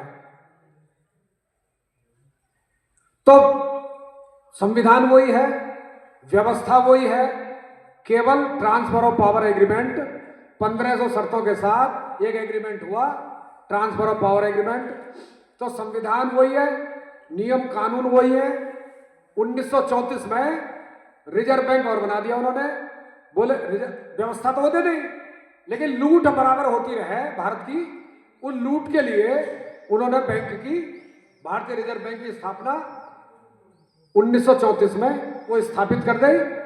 तो हमारा आर्थिक, सांस्कृतिक, राजनीतिक पतन के जो काम उन्होंने किए, उस समाज को तोड़ने के, वो सारे के सारे स्थापित करने के बाद तब उन्होंने भारत को छोड़ा। अब भारत को ही नहीं छोड़ा, पूरी दुनिया में जहां जहां शासन करते थे, अपनी व्यवस्था स्थापित करने के बाद वो छोड़ करके बोले अब हम यहाँ रहे ना रहे, अब यहां रावण की व्यवस्था स्थापित हो चुकी है, कोई दिक्कत अब नहीं है, हमारा बराबर वो शासन वो चलता रहेगा इनके माध्यम से। जैसे मैंने कल बताया, सारी व्यवस्था उनकी हमारे माध्यम से ही चल रही है। जैसे बैंकों में हमारे लोग बैठे हैं, पुलिस में हमारे लोग बैठे हैं, डीएम चपरासी से लेकर डीएम तक वो हमारे लोग बैठे हैं, मंत्री संतरी वो सब हमारे लोग बैठे हैं। और उनमें गधे चले गए या कैसे चले गए वो अलग विषय है, लेकिन सब हमारे लोग बैठे हैं। गांव में आंगनवाड़ी हो, सेक्रेटरी हो, पटवारी हो, कानूगो हो, आंगनवाड़ी मतलब जो भी है वो सब हमारे अपने लोग बैठे हैं। व्यवस्था उनकी है, उनकी व्यवस्था के अनुसार वो सारे लोग हम ही काम कर रहे हैं, हम ही अपने लोगों का शोषण करके उनको दे रहे हैं। कंपनियां उनकी, सब कुछ उनका। अब देखिए, ये हमारा शरीर ईश्वर ने बनाया, प्रकृति ने बनाया, नेचर ने बनाया। रूल ऑफ, हम जो रूल ऑफ नेचर और रूल ऑफ लॉ, हमारा जो व्यवस्था है ये चल रही है रूल ऑफ लॉ से, और हमारी जीवन शैली थी रूल ऑफ नेचर, प्रकृति के अनुसार चलना। प्रकृति का अनुसार क्या चलना? अब देखिए, ये हमारा भौतिक शरीर है, इसको क्या चाहिए? भोजन। अब आप कल्पना करके देखिए, भोजन प्रत्यक्ष मतलब प्रमाण है आपके सामने, प्रत्यक्ष जब हमको जीवन जीना है तो उसके लिए भोजन चाहिए। तो भोजन कहां से आएगा? रॉ मटेरियल कहां से आता? खेत से। भोजन तो खेत से आएगा। जब खेत से आता है तो खेत से कब आएगा? जब हम खेती करेंगे। जीवन जीने के लिए सबसे महत्वपूर्ण क्या है? भोजन सबसे महत्वपूर्ण है। भोजन भोजन खेत से आएगा। खेत से तब आएगा जब हम खेती करना जानते हो। अब ये जितने भी शिक्षण संस्थान हैं देश में, एक भी शिक्षण संस्थान ऐसा है जो खेती करना सिखा रहा हो? और शिक्षा कहां ले रहे हैं हम? फीस कहां दे रहे हैं हम? फीस वहां दे रहे हैं। लेकिन मैं खेती करना जानता हूं। कहां से सीखा? किसी शिक्षण संस्थान से? किसने सिखाया? बुजुर्गों से। मेरे माता पिता ने, उनके बाबा ने, चाचा ने, ताऊ ने, उनसे मैंने सीखा। उन्होंने कुछ लिया? कभी एहसान भी नहीं जताया कि मैंने तुझको जीवन का सबसे महत्वपूर्ण अंग खिड़सी वो सिखाया। कभी ताना नहीं दिया उन्होंने, और वो सिखा दिया मुझको। जीवन भोजन से चलेगा जीवन। जब भोजन से जीवन चलेगा तो सबसे महत्वपूर्ण है, जो सबसे महत्वपूर्ण चीज है उसको ये शिक्षा नहीं सिखा रही, क्योंकि उनकी है। और जिन्होंने मुझको सिखाया उन्होंने कुछ लिया नहीं। तो हम अपना धन भी व्यर्थ दे रहे हैं और समय, दोनों चीजें व्यर्थ होगी। शिक्षा तो शिक्षा हमारी जीवन के उपयोगी वो नहीं है। अब एक और चाहिए, 3 चीज चाहिए, रोटी, कपड़ा और मकान। कपड़ा, कपड़े का रॉ मटेरियल कहां से आता है? खेत से। वो कब आएगा? जब खेती करेंगे। फिर वो वही जुड़ गया, तो उसमें शिक्षा का कोई योगदान नहीं है। अब वो खेत से कपास आ गई, घर ले आए। अब उस कपास को कपड़ा तक बनने में या सिलकर पहनने तक में, कपड़ा कपास से लेकर, बोने से लेकर के, जोतने से लेकर के, बोने से लेकर के लाने तक, कपास आने तक, कपास के बाद उसको बिनौला अलग, रुई अलग, उसको धुनने से लेकर के, धागा बनने से लेकर के, कपड़ा बनने से लेकर के, कपड़े की रंगाई से लेकर के, उसकी सिलाई से लेकर के पहनने तक, इस शिक्षा व्यवस्था को योगदान है। और जो इस काम को कर रहे हैं उन्होंने वो कभी गए? कोई योगदान नहीं है। जीवन उपयोगी कपड़ा है, जीवन उपयोगी भोजन है, उसमें शिक्षा व्यवस्था का कोई योगदान नहीं है। और हम उसमें वर्षों वर्ष, मतलब जवानी खपा देते हैं उसमें, मतलब परिणाम जीरो। तो कपड़े में भी कोई योगदान नहीं है शिक्षा व्यवस्था का। अब और जिन्होंने, उन्होंने कुछ लिया नहीं। क्या लिया? जो मैंने अपनी आंखों से जो मैंने देखा, हमारी माताएं बहनें जाती थी, कपास चुगती थी, घर लाती थी, सुखाती थी, शाम दोपहर में गीत गाती थी, और वो चरखी सुनती थी, उसे ओटती थी, बिनौला अलग होता था, झर्री झर झर झर गाय भैंस दूध देती थी बिनौला खा करके, बढ़िया क्वालिटी का, वो हम खाते थे। रुई अपना निकली, उसको धुना को दिया है, धुना ने धुन दिया, फिर घर लिया है, शाम गर्मी, और वो चरखा काटती थी, सूत बनाती थी, कोली को दिया है, कोली ने कपड़ा बना दिया। गांव में रंगरेज होता था, रंगरेज ने रंग दिया, और तो रंग करके दर्जी वही होता था, दर्जी ने सिल दिया, हमने पहन लिया। अब वो सबने क्या लिया? छमाई। खेती में जो हमने उगाया उनको भी यही चाहिए, रोटी, कपड़ा और मकान। हमने एक दूसरे की पूर्ति कर दी। समस्या का समाधान गांव से गए ही नहीं निकल करके, हम समस्या का समाधान हो गया। ये है, ये थी हमारी कल्चर। इसमें पैसा कहीं है ही नहीं। पूरा साइकिल की जो चैन का मैंने उदाहरण दिया, वो पूरा समाज एक दूसरे से जुड़ा हुआ था, एक दूसरे का पूरक था, कोई मतलब नहीं था। और समाज नहीं, पशु पक्षी जीव जंतु पेड़ पौधे वनस्पति सब एक दूसरे के पूरक बनकर हम गांव में वो रहते थे। अब तीसरी चीज, मकान। अच्छा मुझे एक बात बताओ, जो लोग मकान बनाते हैं मिस्त्री, कौन से स्कूल में जाते हैं? मिस्त्री, हाँ तो कलान पढ़ है? जो सबसे बढ़िया है वो तो शायद कभी स्कूल में ना गया हो। जाते ही नहीं है। और सुनो, तो सबसे बढ़िया बाकी जो दो दो चीजें मैंने बताई ना, नहीं, मैं बैठा हूँ आपके सामने, एक दिन भी स्कूल नहीं गया, बेटे जैसी मर्जी बुलवा लो मेरी। दो दो चीज मैंने बताई, कपड़े की, रोटी और कपड़ा। उनमें जिनसे हमने सीखा उन्होंने कुछ नहीं लिया और न ताना दिया। अब सुनो आगे, मकान। जो मकान बनाना सीखते हैं, सीखते समय 800 ले लेता नहीं। ये हकीकत है। मकान बनाते समय, जब मकान बन रहा हो तो सीखता है, उसको बोलते हैं बेलदार। वो सीखता है और सीखते समय शाम को 800 लेकर जाता है घर। और जो सिविल इंजीनियर है, हाँ भैया खड़े, जो बताइए कितना खर्चा हुआ? साइकिल चलाने नहीं आती, मकान बना रहा था क्या? नहीं। 4-5 लाख रुपए लगा दिए। इलेक्ट्रिक इंजीनियर मेरे गांव में है, इंजीनियर नहीं, वो इंजीनियर को पढ़ाते हैं। एक भी इंजीनियर उसका इलेक्ट्रिशियन आती है ना, बिजली, वो पंखा की मोटर बंद दो, बिजली की वो जो ट्यूबवेल चलाती है मोटर वो बंद दो। और हमारे गांव में अगू टटे हैं, मोटर बुक के उनके डालिए, अगले दिन ले दिए, 2-3 घंटे भी चले दियो, बांध दूंगा। वो बांध देते हैं। कहाँ सीखा उन्होंने? खुद दिया। तो ये जो, वो भी बता दो, मम्मियाँ एक जैसी रोटी लाती हैं, वो भी हाँ, मतलब ये जो हमारी धारणा हमारी बन गई है कि यही शिक्षा व्यवस्था। देखिए हमारी जो शिक्षा व्यवस्था थी, रूल ऑफ नेचर, वो क्या था? ज्ञान आधारित शिक्षा। ये कौन सी शिक्षा?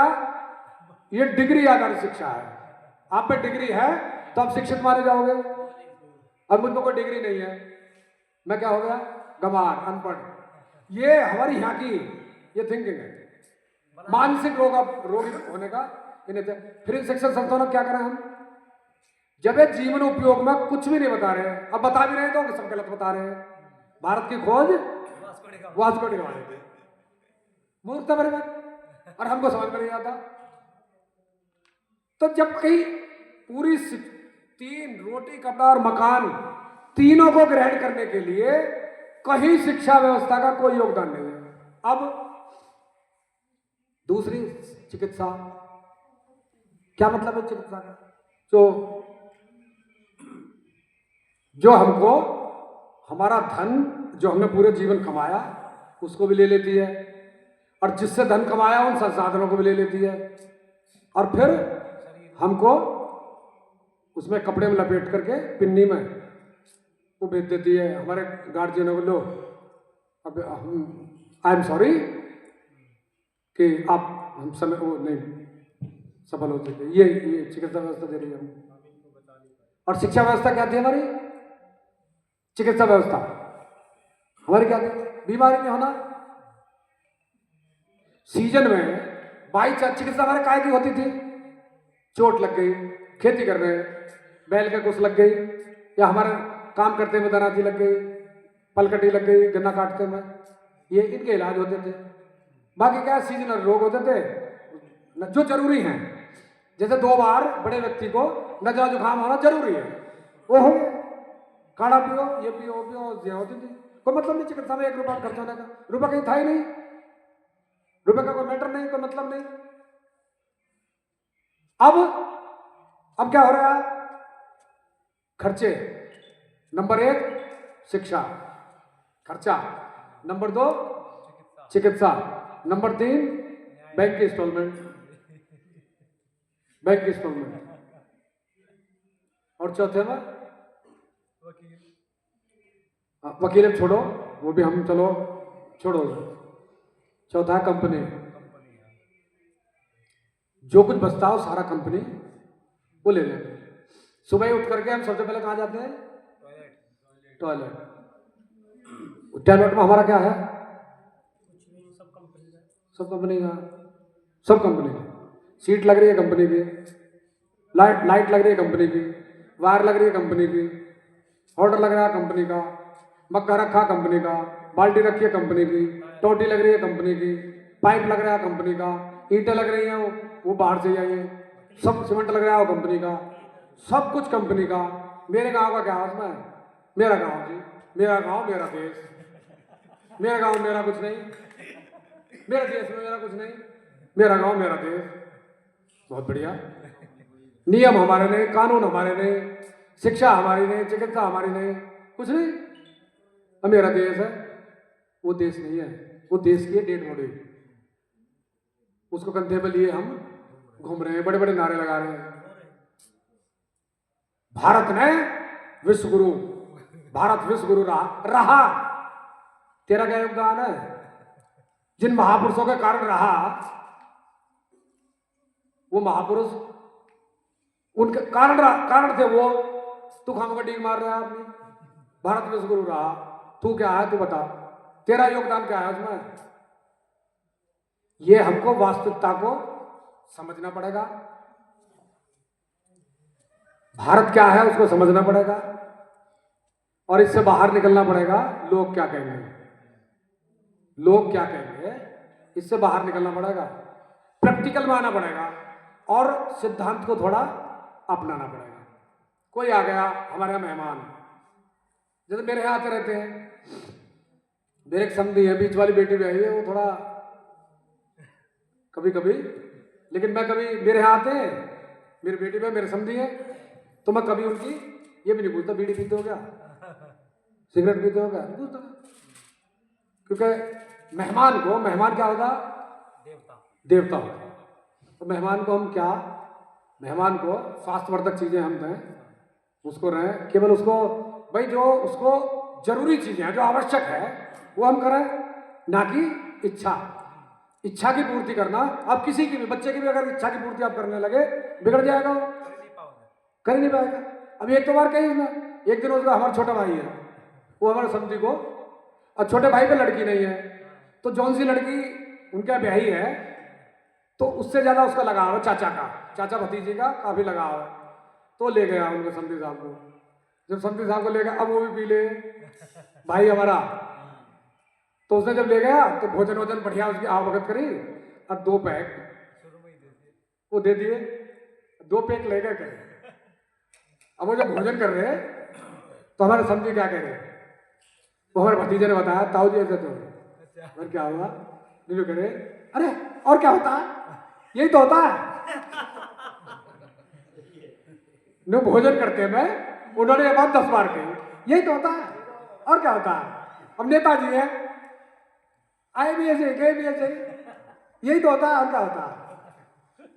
तो हमको इस चीज से देखो, आप देखना, ये नहीं है कि मैं कह रहा हूं, अब देखना कहीं कोई आप निमंत्रण आया और फंक्शन है, अच्छा फंक्शन है, उसमें 2 तरह का भोजन है, एक तो हमारा पारंपरिक, एक लग्जरी, पूड़ी है, कचौड़ी है, छोले हैं और भिन्न भिन्न प्रकार के आइटम है, और एक तरफ गुड़ रखा है, रोटी बन रही है मक्के की, बाजरे की, ये रोटी बन रही है, दाल है, साग है, ऐसे ऐसे आइटम उधर रखे हैं। अब आप देखना, जब हम वहाँ जाएंगे तो हम देखेंगे, फिर आकलन करना भीड़ किधर ज्यादा है। आपको भीड़ कहाँ मिलेगी? जो सादा भोजन उसमें मिलेगी। क्यों? वो हमारे डीएनए में, हमारा डीएनए खींच करके ले जाएगा वहां, उसके लिए डीएनए नहीं है हमारा, वो थोपा गया है काय में, बनावट में, लोग क्या कहेंगे, और जबकि खा रहे हैं सही और स्वास्थ्यवर्धक वही है, लेकिन नहीं। या और कुछ जो अपना भारतीय व्यंजन है, वो जो भारतीय परंपरा में बाटी चोखा रख दो, कुछ और रख दो, तो उन पर ज्यादा आपको वो मिलेंगे, उधर ही ज्यादा। अब ये देखा मैंने अक्सर, चूंकि वो डीएनए, वो जरूरत है हमारी, लेकिन दिखावा, इसने मकान ऐसा बनाया तो मुझे ऐसा बनाया, रपट रपट के गिरने, कूले निकलने, और जब गर्मी पड़ती है बिजली जलाओ 2 मिनट के लिए, रुक नहीं सकते, ना ठंड में रुक सकते हैं बिना बिजली के, ना ठंड में रुक सकते, ना गर्मी में रुक सकते। मेरा एक भाई है, ताऊ चाचा जान, सगे चाचा का लड़का है, मुझसे बड़ा है, तो उसने क्या है, तो पक्का मकान भी है, लेकिन उसने एक झोपड़ी डाल रखी है, वो होगी कोई 15 बाई 15 की, ऐसी झोपड़ी बना रखी है, और वो कम से कम 20 साल से उसने डाल रखी है, और हर बार 2 साल में 3 साल चलती है, फिर वो टूट जाती है, पर वो बांधना भी वही जानता है, वो बांध के बच्चे से वो झोपड़ी डालता है। अब वो झोपड़ी में क्या होता है, गर्मी गर्मी, उसको बैठने के लिए जगह नहीं रहती। मतलब उसकी जिसकी झोपड़ी है वो खाट, उसकी खाट मिलेगी पेड़ के नीचे, और पब्लिक उसमें हुक्का पिएंगे, ताश खेलेंगे उसमें, मतलब वो भरी रहती है। तो चूंकि वहां सुकून मिलता है, नेचुरलिटी, मतलब हमारे डीएनए को वो भाती है, लेकिन दिखावे के लिए उसे तो छोड़ रहे हैं। जो हमारी जरूरत है, जो आवश्यकता है हमारे लिए भी, शरीर के लिए भी, प्रकृति के लिए भी, उसकी आवश्यकता उसे छोड़ करके हम पत्थरों में जो है वो गिरते जा रहे हैं। बड़े बूढ़े अक्सर उनमें जो है वो डिसबैलेंस हो जाते हैं, कूले निकल गए। अब एक तो उम्र और कूला और निकल जाओ तो ज्यादा समस्या। अब ज्यादा समस्या, अब उन्हें फिर अस्पताल लिए घूमते। तो ये आपने कहा कोई रोटी की हाँ। अब देखिए जो विदेशी हैं, फॉरेनर, जो विदेशी लोग हैं, वो भारत में जब आते हैं एक चीज को देख करके वो अचंभा कर जाते हैं भारत में। मतलब यहाँ की टेक्नोलॉजी चूंकि वो हमको परंपरागत आसानी से मिल गई, इसलिए उसकी कोई वैल्यू नहीं है, कीमत नहीं है। और एक उसकी तरफ हमारा जो है अंग्रेजों ने, बाहर की व्यवस्था ने, क्योंकि उनको अपना बिजनेस चलाना था यहाँ। हम बिजनेस, हम व्यापार आधारित है नहीं। हमारे यहाँ रोटी बेटी माटी, गांव में तो था, अरे जिसने रोटी बेटी बेची उसने तो बेटी बेच दी। रोटी बेचना बेटी बेचने के बराबर होता है, ऐसी ऐसी कहावत हमारे गांव में चलती थी। दूध बेचने की चीज नहीं है, रोटी बेचने की चीज नहीं है, माटी बेचने की चीज नहीं है। और ये आज पूरा व्यापारीकरण हो गया, बिल्कुल उल्टा कर दिया, बिल्कुल उल्टा। तो हमारी जो माताएं बहनें हैं, जो विदेशी जब आते हैं यहाँ, वो देखते हैं ये भारत अजीब प्रकार का देश है कि यहाँ की जो माताएं बहनें हैं, लेडीज हैं, वो जो रोटी बनाती हैं वो ना तो प्रकार का इस्तेमाल करती है, ना किसी सांचे का इस्तेमाल करती है कि सांचे में अगर डाल दी तो रोटी गोल बनती है।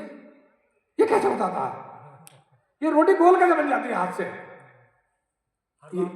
ये चमत्कार है उनके लिए। हमारे यहाँ ऐसे ऐसे चमत्कार हैं, ऐसे ऐसे विज्ञान हैं, ये कई बार हम उनमें उलझ जाते हैं। साइंस, अरे भाई साइंस, विज्ञान अलग चीज है, तकनीक अलग चीज है, ये दोनों अलग अलग है। विज्ञान सार्वभौमिक होता है, सब जगह होता है, तकनीक लोकल होती है। जैसे अनपढ़ बढ़ी, पढ़ा लिखा नहीं है, कभी स्कूल नहीं गया, उसने कोई इंजीनियरिंग की क्लास नहीं ली, लेकिन वो क्या बनाता है? सोने के लिए हमको चाहिए साधन, रात को सोने के लिए साधन चाहिए, तो क्या बनाता है? चारपाई। अब आप चारपाई देखना, ना तो उसके बाद गुनिया है, ना वो धागे का इस्तेमाल करता, और उसकी जो चारपाई बनाता है वो उसमें साल करता है, पाए में सुराख करता है, बाहियों को छीलता है, और जब लगा करके उनमें आप में सूत बराबर भी अंतर नहीं मिलेगा। बिना गुनिया के, बिना सूत के चारपाई बना देता। ये मैं कह रहा हूं दुनिया का सबसे बड़ा चमत्कार है, जो अनपढ़ गांव का बढ़ी वो चारपाई बना देता, काम नहीं छोड़ता उसमें लेस मात्र नहीं। आप देख लेना, जब उसको बुनते हैं गजब की बुनाई, कैसे कैसे डिजाइन निकाल देते हैं भाई भाई, तो उसमें चित्र ऐसे बना देते हैं बुनाई में, गजब के, इतनी कलाकारी गांव में। अनपढ़, अब उनको हम कहते हैं साहब ये तो अनपढ़ है। अरे अनपढ़ नहीं, स्किल इनके पास है, ज्ञान इनके पास है, कला इनके पास है। 64 कलाएं हमारे गांव की प्रत्येक महिला के पास होती थी, 64 कलाएं, और 72 पुरुष के पास। 64 कलाओं से गांव की प्रत्येक महिला सुसज्जित रहती थी हमारी, और 72 कलाओं से पुरुष, क्योंकि पुरुष जो है कुछ अलग से कलाएं होती थी, लाठी चलाना, तलवार चलाना, हालांकि कुछ महिलाएं भी उसमें एक्सपर्ट होती थी हमारे यहाँ। तो हर परिवार, गांव का हर व्यक्ति योद्धा होता था। राजा को जब जरूरत पड़ती थी कई युद्ध की, तो गांव से ही आह्वान करता था, गांव से लोग जाते थे, क्योंकि रोज का काम होता था उनका, लाठी चलाना, वो चलाना, वो सब।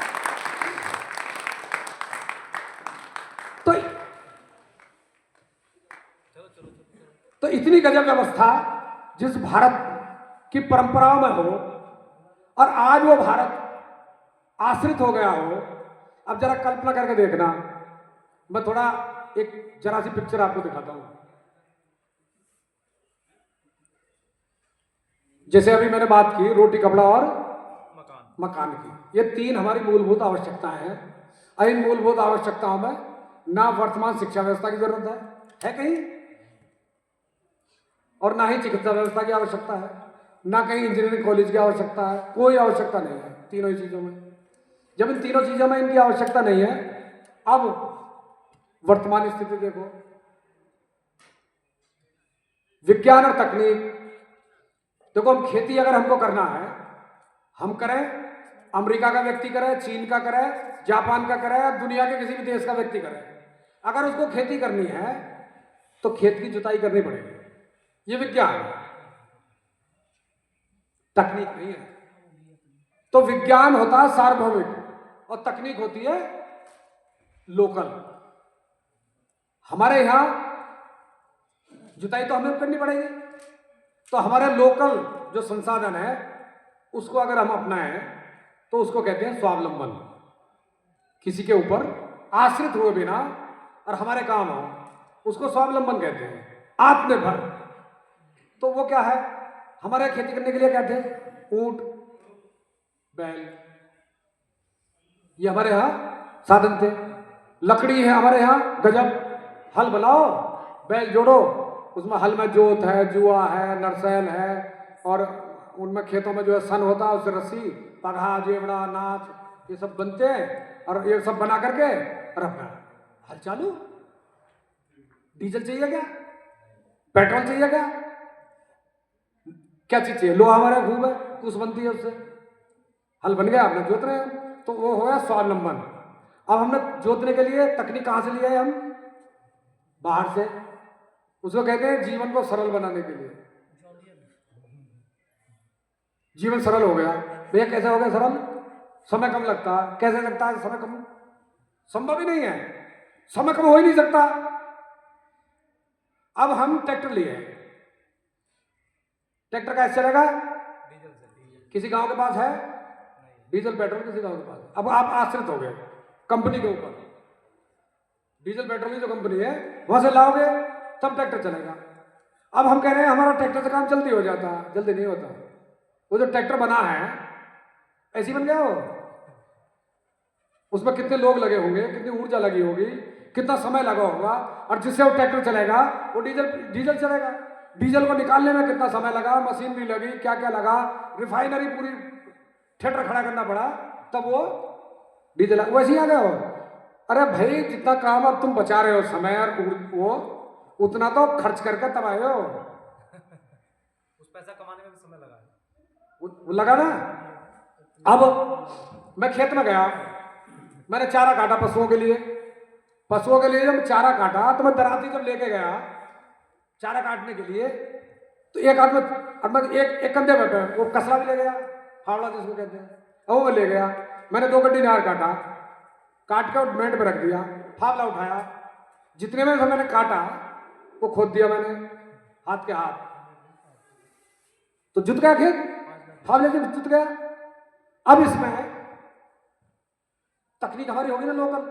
अब जब मैंने उसकी खुदाई की, कितनी जगह बनेगी, अखाड़ा रोज खोदते थे हम, अखाड़ा जब कुश्ती लड़ने जाते थे अखाड़े में प्रैक्टिस के लिए, तो पहला अखाड़ा खोदना पड़ता था, तो उतनी अखाड़े बराबर जगह है वो, जितना हमने चारा काटा, पशुओं के लिए चारा कट गया, और जब मैंने फावड़ा जला मसल्स बन गई। सीधा जिस चीज का ज्यादा इस्तेमाल करोगे उतनी मजबूत होती है। अब मोबाइल आ गया, दिमाग का काम खत्म, झंड हो गया दिमाग, इसे कहते हैं क्या, दिमाग तो झंड नहीं हो गया, आज भी झंड है। अब हम दवाइयों में चल रहे हैं। अरे भाई, जब हमने 10 मिनट 20 मिनट में हमने खुदाई कर दी, हमारा खेत में जुत गया, चारा लिया, उठाया, हमने लिए, फिर वो कुट्टी काटी, फिर मसल्स बनी। करना क्या है भाई, कितना पैसा बैंक से लोन लिया, जब ट्रैक्टर लेकर आए हम, अब रोज डीजल उसमें डालो, बैल है, अगर बैल है तो उनके लिए भी चारा, वो तो प्रकृति ने दे रखा ना, जो पौधा अनाज देता है, फल देता है, वो तो हमारे लिए, और जो पेड़ खड़ा है वो पशुओं के लिए है, और जो उसकी जड़ है वो खेत के लिए है, वो पहले ही प्रकृति ने तय कर रखा है, हमने व्यवधान खड़ा कर दिया। अब उनके क्योंकि अनुपयोगी हो गए तो बैल खत्म हो गए, अनुपयोगी तो ऊंट खत्म हो गए। अभी रात चर्चा हो रही थी, अब ऊंट भी नहीं है, बैल नहीं है, अरे रहेंगे कैसे जब हम लोग उनके उपयोगिता खत्म कर दी। और तो हमारा उधर तो हमारी एनर्जी वो व्यर्थ अनुपयोगी हो गई, उससे हम दिन पर दिन कमजोर होते जा रहे हैं। अब यहाँ पंजाब में, हरियाणा में, इधर मैं देखता हूँ तो आदमी, मुझे ऐसा लगता है जैसे हमारे पहले हमने बड़े बूढ़े देखे ना अपने, ऐसे आज भी है। लेकिन हमारे यहाँ ज्यादातर मेरी कैद काटी गई है, वो परिवर्तन आ गया। तो जिस चीज से हमारा आर्थिक भी हानि हो रही हो, आर्थिक भी लूट हो रही, हानि नहीं, लूट, आर्थिक लूट हो रही है, हमारे स्वास्थ्य की लूट हो रही है, मानसिक रूप से हम डिप्रेशन में हैं। स्वस्थ रहते थे, मस्त रहते थे, बड़े बड़े मजे में रहते थे, जीवन इतना आसान और सरल था, खूब समय होता था, ढोला सांग आते थे, कला दिखाते थे, वो अपनी उनको देखते थे। खेलों में हम, हमारे खेल देखो बड़ा गजब, कुछ क्रिकेट का खेल होता है, आपने देखा? क्रिकेट सबने देखा होगा। क्रिकेट जब खेलते हैं तो शरीर पे और चीजें लादते हैं, पैड बांधेंगे, ये बांधेंगे, गुप्तांगों पर बांधेंगे, क्या क्या जो है ये सिर पे है वो बांधेंगे, तो चीज हमको लेनी पड़ेंगी। और कुश्ती लड़नी हो तो जो पैर रखे हैं ना वो भी उतार कर रखने पड़ेंगे। वो जीवन शैली हमने, और उस कुश्ती से क्या होता है? उससे कुछ होता है? कुछ नहीं। लेकिन हमारी जो है कुश्ती, और एक चीज और देखो, घमंड, क्या कहते हैं उसका जो भोजन है वो घमंड है। घमंड हर जगह हारता है, लेकिन घमंड हमारी जो व्यवस्था है उसमें घमंड एक जगह वो जीतता है, और वो क्या है? वो है कुश्ती। अगर कुश्ती लड़ने कोई पहलवान जा रहा है और उसके अंदर नकारात्मक विचार आ गए, अगर उसके अंदर ये क्या है अब आया मार के, तो इसका कहोगे घमंड कहेंगे। लेकिन वो वहां वो जरूरी है। अगर अपने ऊपर घमंड नहीं है, भरोसा नहीं है, तो पिट क्या होगा? अगर घमंड है, अपना आत्मनिर्भरता, तो आप मार के, कबड्डी है, कपड़े उतारने पड़ते हैं। और वो हमारे, और कबड्डी क्या है? कबड्डी में मतलब यही नहीं है खेल ही है, उसमें सीख है बहुत बड़ी। क्या खिलाड़ी होते हैं दूसरे पाले में? दोनों तरफ लगभग 9 होते हैं, 7, हाँ 7 होते हैं, 7 सामने हैं।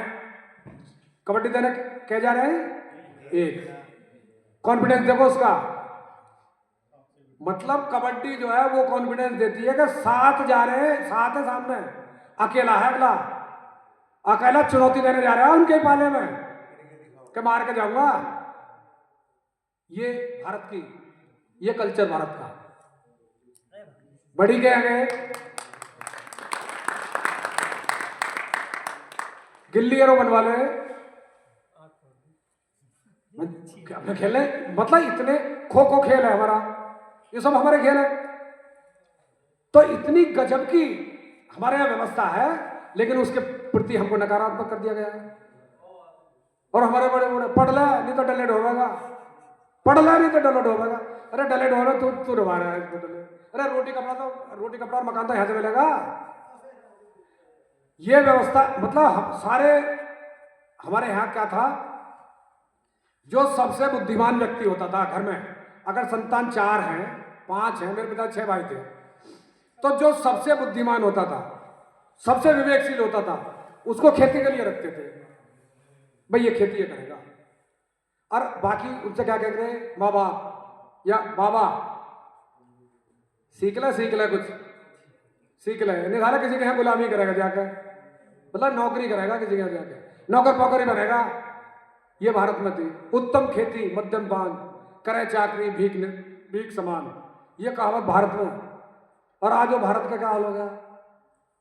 सब कुछ रात दिन हम भागे फिर रहे हैं। अब मैंने तो खेती की बात की, तो तकनीक लोकल होनी चाहिए, तकनीक हमेशा लोकल होनी चाहिए। तो आज खेत की जुताई जरूरी है, जुताई डिपेंड हो गए हम कंपनियों पर। बीज किसी गांव में किसान के पास नहीं है, बीज पर डिपेंड हो गए हम कंपनी पर। खाद के ऊपर डिपेंड हो गए हम कंपनी पर,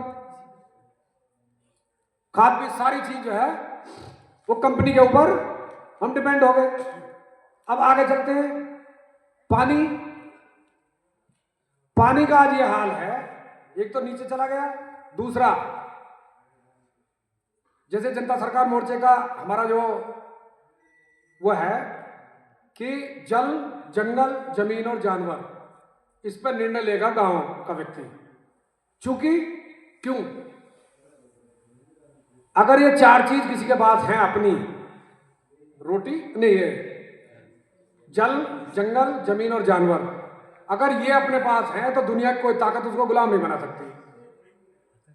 अब जल, अगर आज गांव में बिजली ना आए 2 दिन, तो खेती तो छोड़ो, खेती तो बहुत दूर की बात है, गांव में पीने के लिए पानी नहीं मिलेगा। हमारी अपनी व्यवस्था, हमारा जल कब है?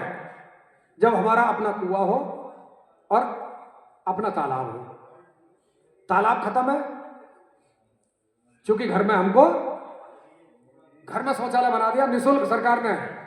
भाई हमने घर घर निःशुल्क शौचालय, अब हमने सोचा नहीं निःशुल्क क्यों क्यों, क्या बात है भाई। हमारे गांव में जब चकबंदी होती थी तो सबसे ज्यादा जो कीमती जमीन होती थी चकबंदी में, जो अगर बाड़े की जमीन किसी को लेनी है, घूरे की बोलते हैं उसे, घूरे की जमीन किसी को बोलती है तो सबसे कम मिलेगी उसको, क्योंकि 16 आने की होती थी। सबसे ज्यादा कीमत की जो जमीन होती थी वो घूरे की, वो सबसे ज्यादा कीमत की होती। तो क्या होता था उसमें, क्योंकि वो बिना लागत के पैदा देती थी। क्यों? कि गांव के लोग वहां सोच के लिए वो जाते थे, घर में खाना, बाहर सोच के लिए जाना। अब बाहर खाना और घर में आना, वो घर में शौचालय बना दिया, उसकी नाली, वो पाइप नाली में डाल दिया, नाली तालाब में डाल दी, तालाब खराब हो गया, कुआं खत्म कर दिए। अब बिजली पर डिपेंड है। मतलब सारी चीजें, अगर मेरा कुल मिलाकर ये है, जब सारी चीजें हमारी कंपनी पर डिपेंड हो गई हैं, चूल्हा भी कंपनी पर डिपेंड हो गया है, और राशन के लिए भी हम सरकार पर डिपेंड हो गए हैं, वो भी कंपनी को दे दिया है राशन भी। जब आएगा, पहले हम साल 2-2 साल के लिए हम राशन रखते थे, आज वो नहीं रखते हैं, क्योंकि हर महीने हम राशन हमको सरकार दे रही है। बाई चांस जैसे 2020 में लॉकडाउन और ये सब लगा एक फर्जी महामारी के नाम पर, अगर सरकार ने या कंपनियों ने, कंपनियों का मतलब सरकारी मालिक कंपनी है, सरकारों की मालिक भी कंपनी है, क्योंकि ये बाजार, व्यापार और सरकार, ये तीनों आपस में वो मिल गए हैं, एक दूसरे के पूरक बन गए हैं और ये जनता को शोषण कर रहे हैं। तो वो जो बाई चांस उन्होंने निर्णय ले लिया कि बिजली बंद कर दो, गैस बंद कर दो जो चूल्हे पे जलती है, बीज बंद कर दो, राशन बंद कर दो, डीजल पेट्रोल बंद कर दो, ये बंद कर दो। क्यों? कि हमारी बात नहीं मान रहे। कौन सी बात नहीं मान रहे? ये नहीं ले रहे,